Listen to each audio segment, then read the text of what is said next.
Okay, what's up? I am Patriot Fist, and you are watching a Let's Play of the Stanley Parable. This game is all about conveyance and being led from one place to another, and the choices that you can make within that. And some games give you very few choices, some give you a lot, and this talks about those choices a little bit. So this will be a couple of videos long. We're going to go through a couple of the different scenarios and see if it's any fun. Alright, let's go.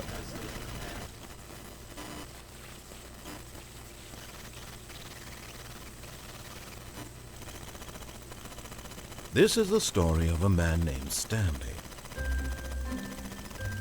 Stanley worked for a company in a big building where he was employee number 427. Employee number 427's job was simple.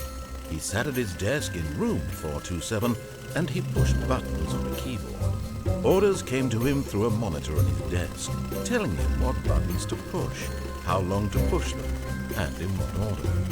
This is what employee 427 did every day of every month of every year.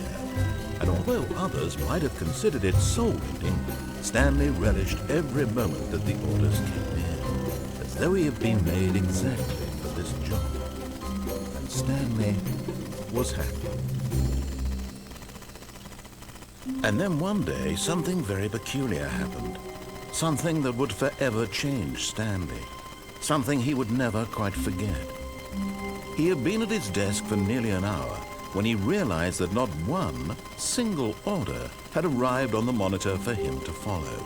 No one had showed up to give him instructions, call a meeting, or even say hi.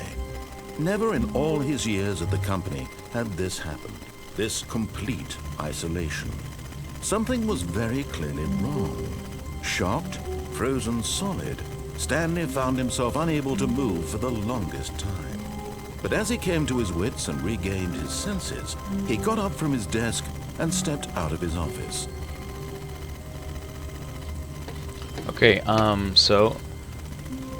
this is the Stanley Parable. Like I said, this is going to be my first Let's Play, so I'm pretty excited about it. I chose a game with a lot of talking, if you haven't noticed. That way it's a little bit easier for me, just in case I don't have anything to say yet. So we're going to get started. Let's do it. All of his co-workers were gone. What could it mean? I don't have a Stanley clue. decided to go to the meeting room. Perhaps he had simply missed a memo. Perhaps he had. So this time I'm gonna... This game gives you a bunch of basically possibilities. Like there will be not necessarily questions, but it will tell you to do something and you'll have the choice of whether to do it or not. So this time we're going to do everything that it says. When Stanley came to a set of 2 open doors, he entered the door on his left. So let's do it. Door closed behind me. Okay.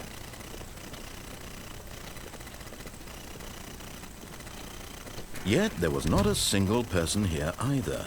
Feeling a wave of disbelief, Stanley decided to go up to his boss's office, hoping he might find an answer there. How to solve a dispute with a coworker. Let it ball up inside you. Take it out passive-aggressively on other coworkers. Resent coworkers for not supporting you. Using slides to assure employees that everything was okay. Make sure your slide has a slick blue graphic in the header, and throw some bevel on all the text. Everyone is unique. You most of all. They're all the same. If anyone wants to read that. Number of slides on this slide. Charts, slides, charts and slides. That's pretty funny. Rate at which charts on the same slide depict the same information. A lot, it would seem. Rate of increase in graphs per slide. Oh, there it is. Boss Appreciation Minute. On your Boss Appreciation Minute worksheet, circle the top 20 things you love most about your boss. Fill it in triplicate and return to your Boss Appreciation Specialist. Solving interpersonal conflict. If you ever find yourself in a conflict with another diligent employee, but more inclined toward conflict, unless you're the person who... What in the world? What are your dreams of the future? Transcend, lunch, travel, comatose, spring break. Stanley just stood there doing nothing at all. He seems to think I have nothing better to do with my time than to sit around and describe every fascinating little detail of his inability to do anything. This is why Stanley and I are on such good terms. I guess that'll do it. I guess we'll go ahead and move to the next room. Since apparently Coming to a staircase, Stanley walked upstairs to his boss's office. Right way. All right. So apparently the narrator is being a little bit of a jerk about everything. Okay.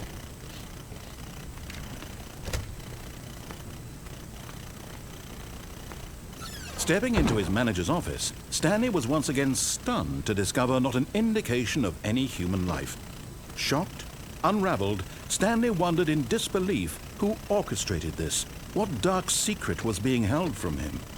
What he could not have known was that the keypad behind the boss's desk guarded the terrible truth that his boss had been keeping from him. And so the boss had assigned it an extra secret PIN number, 2845. But of course, Stanley couldn't possibly have known this. Well, that seems a little bit... Yet incredibly, by simply pushing random buttons on the keypad, Stanley happened to input the correct code by sheer luck. Who Amazing. would have... He stepped into the newly opened passageway. That's a little bit creepy. All right. Okay, we're now in the bowels of the building.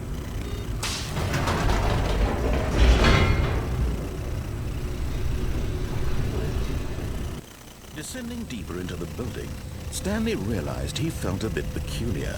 It was a stirring of emotion in his chest, as though he felt more free to think for himself, to question the nature of his job. What's up with my job? Why did he feel this now, when for years it had never occurred to him? Why didn't This question would not go unanswered for long. Why didn't I care? Hopefully that answer will get answered quickly. Stanley walked straight ahead through the large door that read Mind Control Facility. Okay. I don't know if that's written in paint or blood, so we're gonna go with Mind Control Facility. Okay. Platform. Big button. The lights rose on an enormous room packed with television screens. What horrible secret did this place hold? Stanley thought to himself. Did he have the strength to find out? I'm gonna guess that he probably does. Just, you know. Thinking about it. Camera. Now the monitors jumped to life, their true nature revealed.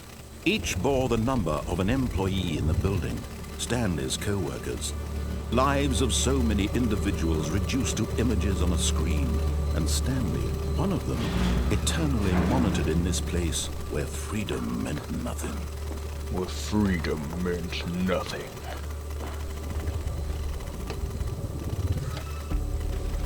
This mind control facility, it was too horrible to believe. It couldn't be true. Had Stanley really been under someone's control all this time? Was this the only reason he was happy with his boring job? That his emotions had been manipulated to accept it blindly? Two of those people have been fired. That sucks. No. He refused to believe it. He couldn't accept it. His own life in someone else's control? And one of them is a pirate. It was unthinkable, wasn't it? Was it even possible? Had he truly spent his entire life utterly blind to the world?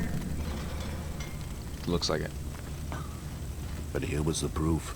The heart of the operation. Controls labeled with emotions.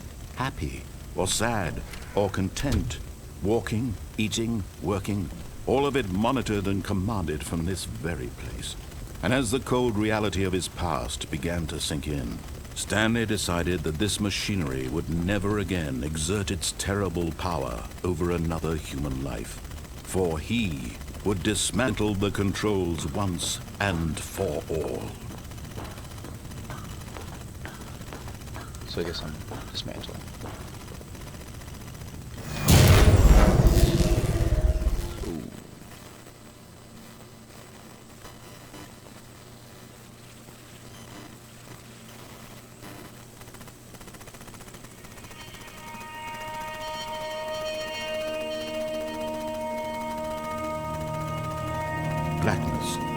and a rising chill of uncertainty.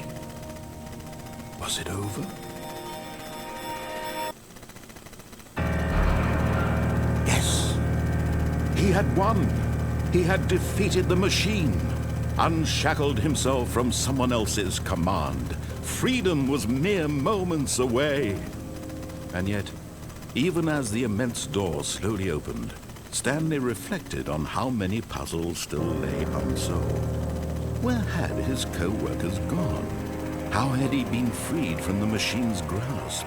What other mysteries did this strange building hold? But as sunlight streamed into the chamber, he realized none of this mattered to him, for it was not knowledge or even power that he had been seeking, but happiness. Perhaps his goal had not been to understand, but to let go. No longer would anyone tell him where to go, what to do, or how to feel. Whatever life he lives, it will be his. And that was all he needed to know. It was perhaps the only thing worth knowing. Stanley stepped through the open door. Okay, looks like I did it. This looks like it's probably the end. So if it's not, we'll keep going. But if it is, then I am Patriot Fist. And next time we'll try doing it absolutely opposite of what he says, and we'll see how that works. So go ahead and, if you enjoyed this, like, comment, subscribe, tell me how bad a job I did. I can't wait to hear about it. And I will see you next time. Alright. Stanley felt the cool breeze upon his skin, the feeling of liberation, the immense possibility of the new path before him. This was exactly the way, right now, that things were meant to happen. And Stanley was happy.